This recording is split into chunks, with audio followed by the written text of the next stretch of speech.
Bismillahirrahmanirrahim. Assalamualaikum warahmatullahi wabarakatuh. Salam sejahtera semua. Saudara-saudari sekalian, sedikit masa lagi, beberapa jam saja lagi, kita akan menutup tirai tahun 2021 dan melangkah masuk ke tahun 2022. Banyak yang telah berlaku sepanjang tahun ini. Banyak cabaran juga yang telah diharungi oleh rakyat sepanjang tahun ini. Suka maupun duka. Bermulanya, kita pada awal tahun ini dengan ancaman COVID-19 yang berlarutan dari tahun lepas dengan kes-kes positif baru sekitar 1,002 ribu. Kemudiannya, melonjak ke 4-5 ribu kes harian yang amat membimbangkan rakyat, terutamanya ibu bapa, warga emas, peniaga-peniaga kecil. Sehingga pada satu ketika, sekitar bulan Ogos, rekod kes positif baru di Malaysia mencecah hampir 25,000 pesakit. Setiap hari, kita membaca kisah-kisah mengenai mereka yang dijangkiti COVID-19. Setiap hari, kita melihat video-video perjalanan terakhir jenazah mangsa yang meninggal dunia akibat COVID-19 ke tanah perkuburan. Kita kehilangan orang yang rapat dengan kita, yakni keluarga, saudara mara, sahabat handai dan rakan taulan. Sistem kesihatan kita diuji, boleh dikatakan hampir lumpuh. Frontliners kita memikul bebanan yang amat berat dan berdepan dengan keadaan yang amat kritikal setiap hari. Saudara-saudari, di mana timbulnya kesilapan dan kegagalan ke tahap ini? Semuanya berbalik kepada soal kepimpinan. Kepimpinan yang berupaya membuat keputusan yang tepat. Kepimpinan yang peka kepada keadaan. Kepimpinan yang mendengar isi hati rakyat. Pada masa kita memerlukan lockdown ketat, pendek dan efektif, satu langkah yang turut diminta oleh rakyat tetapi yang dilaksanakan pula ialah lockdown dengan pintu belakang terbuka. Ini juga membawa kesan besar terhadap ekonomi kita yang mengalami penyusutan dan berada dalam kemelesetan teknikal. Sedangkan negara-negara jiran serantau kita mencatatkan pertumbuhan ekonomi yang rancak dengan pelaburan-pelaburan asing yang tinggi. Saudara-saudari, pada ketika ini pula, di hujung tahun, rakyat diuji dengan musibah banjir yang melanda beberapa negeri.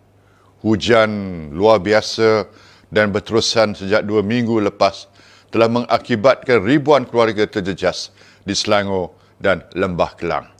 Rumah-rumah dan kenderaan tenggelami air. Mangsa-mangsa banjir memerlukan pertolongan kecemasan untuk diselamatkan dan dipindahkan. Ada yang kehilangan nyawa dan ahli keluarga. Takziah saya ucapkan pada ahli-ahli keluarga mangsa banjir yang terkorban.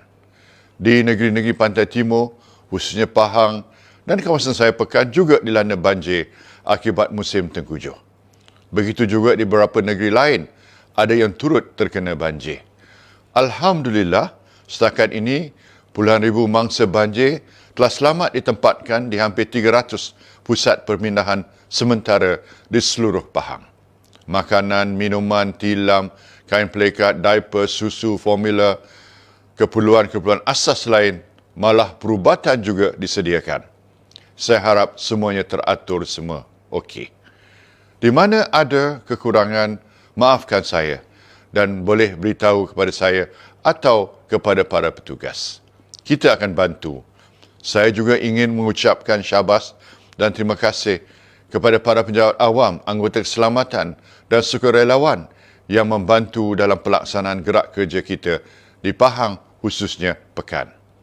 Saya memuji semangat membantu para sukarelawan dan banyak pihak dari seluruh negara, dari Kedah, Perak, Kelantan, Terengganu ke negeri-negeri yang terjejas dengan banjir. Ada yang membawa bot untuk membantu. Contohnya, saudara Azwan Orma dari Melaka yang hanya bermodalkan RM50 membawa bot dengan menggunakan kereta Pro 2 Viva membantu mangsa banjir di Shah Alam. Difahamkan Saudara Azwan kemudiannya, ketemulah pula.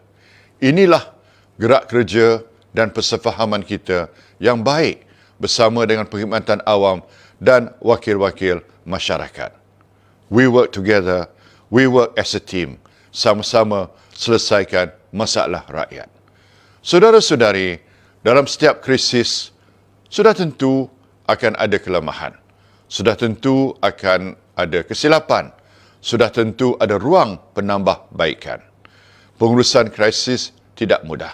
Tetapi ia boleh dan perlu dibuat sebaiknya. Yang paling penting, ego perlu diketepikan. Dan kesemua ini juga berbalik kepada soal kepimpinan yang saya katakan tadi. Kepimpinan yang berupaya membuat keputusan yang tepat. Kepimpinan yang peka kepada keadaan. Kepimpinan yang mendengar isi hati rakyat. Dalam tempoh pasca banjir yang akan datang nanti, persoalannya ialah adakah rakyat mampu menghadapinya dengan pandemik COVID-19 dan ditambah pula musibah banjir yang mengakibatkan rosakan harta benda yang serius. Terima kasih kepada Kerajaan Persekutuan yang memperuntukkan RM1,000 untuk setiap keluarga mangsa banjir selain bantuan daripada kerajaan-kerajaan negeri yang terlibat.